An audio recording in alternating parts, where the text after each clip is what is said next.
अस्सलाम वालेकुम। Around the fact में खुशामदीद मुझे कहते हैं इरफान। अफगानिस्तान के वारलॉर्ड्स की बात की जाए तो उनमें एक बड़ा नाम जो है वो अब्दुर्रशीद दोस्तम का आता है। अब्दुर्रशीद दोस्तम जो है ये अफगानिस्तान के साबका वाइस प्रेसिडेंट रहे हैं।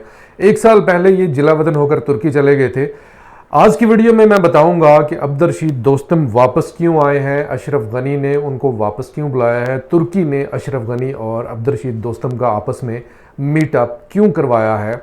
दूसरी चीज़ जो बताऊंगा वो ये बताऊंगा कि अब्दुर्रशीद दोस्तम जो है इसका ज़ाती किरदार क्या है, ये किस तरह का बंदा है, इसके फॉलोअर्स कितने हैं, ये अपने अपोनेंट्स जो हैं उनको किस बेदर्दी से, किस बेरहमाना तरीके से उनको कत्ल करता था, उनको सज़ाएं देता था। उसमें से बाज़ सज़ाएँ ऐसी हैं जो कि इंतहाई शर्मनाक हैं और ये अपने जो करीबी, जो इसके अपोनेंट्स और जो करीबी लोग हैं उनको भी बड़ी बेरहमी से उनका इस्तेसाल करता था। सबसे पहले इस बात पे आते हैं। आज से कुछ अरसा पहले मैंने आपको एक वीडियो में बताया था कि तुर्की जो है उसने ये ऑफ़र की है कि काबुल एयरपोर्ट की जो सिक्योरिटी है वो तुर्की संभालेगा और तुर्की इस बात के लिए एग्री है कि वो काबुल एयरपोर्ट की सिक्योरिटी को संभाले, उसका इंतज़ाम संभाले। लेकिन तालिबान ने उसका ये मुतालबा तस्लीम नहीं किया और कहा कि जिस तरह नेटो, यूएसए और दूसरे फोर्सेस वापस जा रही हैं ऐसे ही तुर्की को भी जाना होगा। हम तुर्की के साथ ताल्लुकात रखना चाहते हैं, तुर्की हमारा ब्रदर इस्लामी मुल्क है, लेकिन तुर्की को जाना होगा। अब इस बात में तुर्की और तालिबान के बीच में इख्तलाफ है। ये जो अब्दुर्रशीद दोस्तम है ये एग्ज़ाइल हो गए, यानी ये जिला वतनी इख्तियार करके तुर्की में था। तुर्की ने अशरफ गनी को इस बात पे राज़ी किया। अब्दुर्रशीद दोस्तम जो है ये बड़ा ख़तरनाक बंदा है।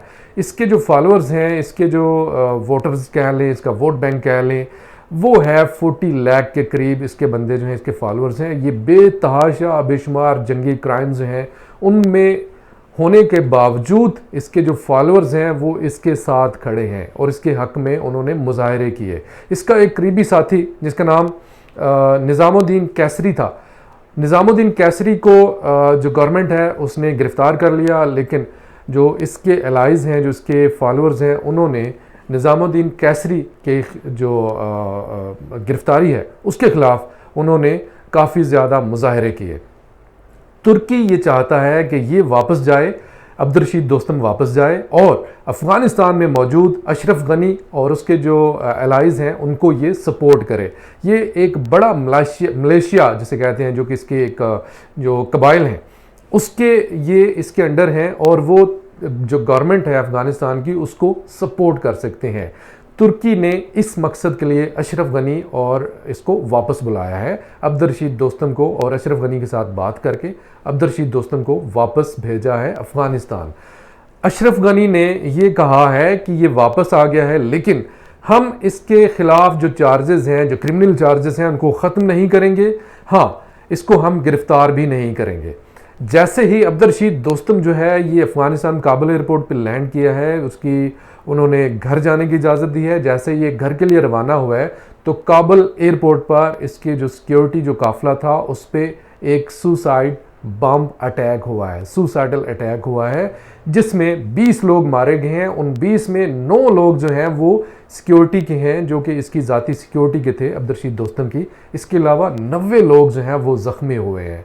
तो ये घर तो चला गया है। अब आते हैं अगली बात पर कि अब्दुर्रशीद दोस्तम जो है, 2 चीज़ें रह गई हैं। अब्दुर्रशीद दोस्तम जो है ये वापस क्यों आया है? एक तो अफ़गान हुकूमत को सपोर्ट करने के लिए है, दूसरा ये वापस इसलिए आया है कि आइंदा इलेक्शन होने जा रहे हैं अफ़गानिस्तान में।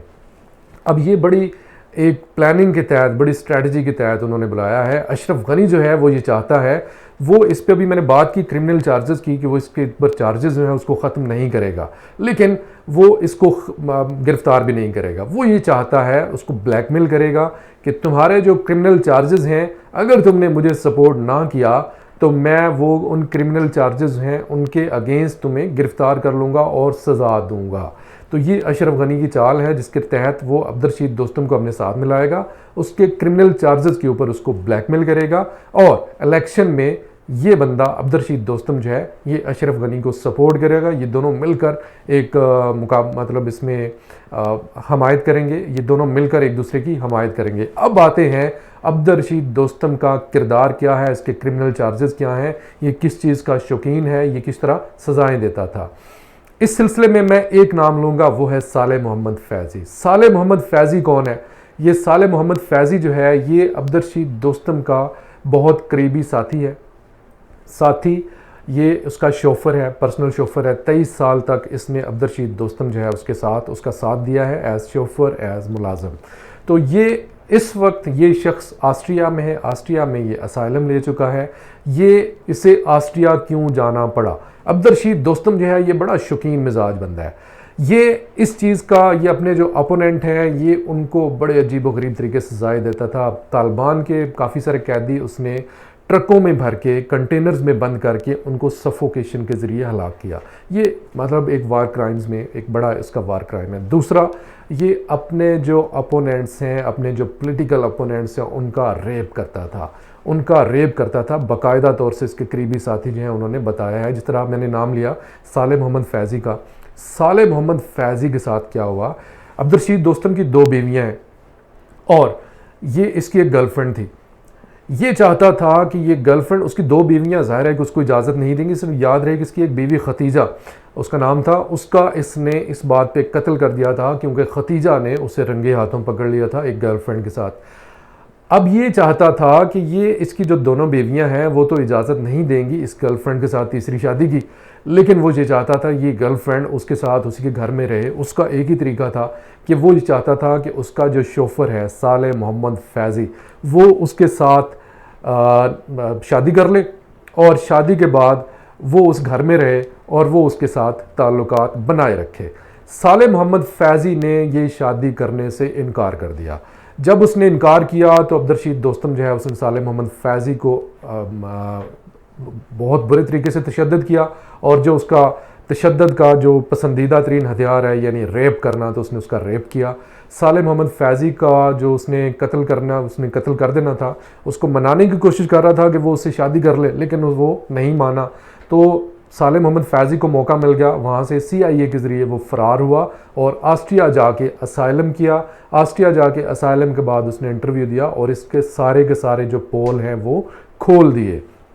तो ये है वो अब ये एक ऐसा इस्लामी मुल्क जो तालिबान, जो अफ़गानिस्तान है, वो एक बड़ा मतलब अपने आप को इस्लामी मुल्क कंसिडर करता है और समझता है।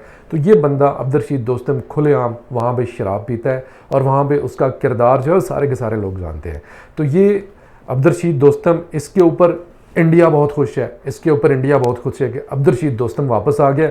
तो उनको कुछ हो सकता है कि एक सुकून मिले, उनको कुछ मज़ीद जो अफ़गान गवर्नमेंट है उसको थोड़ा सा सपोर्ट मिले। तो ये है अब्दुर्रशीद दोस्तम, ये है ये अशरफ गनी, ये हुकूमत है इनकी और ये इन दोनों का पैचअप होने जा रहा है, मीटअप होने जा रहा है, इत्तेहाद होने जा रहा है। तो आइंदा क्या ख़बरें आती हैं अब्दुर्रशीद दोस्तम के वापस आने के बाद? अफ़गानिस्तान के मतलब ऑलरेडी आपको बता चुका हूँ कि बड़े शहरों के ऊपर तालिबान की जो हमला करने की स्ट्रैटेजी है वो शुरू हो चुकी है। सबसे जो मेन चीज़ है वो है इस वक्त लश्करगाह। अगर लश्करगाह के ऊपर कब्ज़ा करने में तालिबान कामयाब हो जाते हैं तो और 2-3 सूबे अफ़गानिस्तान के जो तालिबान हैं उनके हाथ में आ जाएंगे और अफ़गानिस्तान में मज़ीद कंट्रोल करना बहुत आसान हो जाएगा। ये थी आज तक की ताज़ा तरीन अपडेट, ताज़ा तरीन अब्दुर्रशीद दोस्तम के हवाले से कुछ इन्फॉर्मेशन। और इस हवाले से इसी के साथ इरफान को इजाज़त दीजिए। खुदा हाफिज़। पाकिस्तान जिंदाबाद।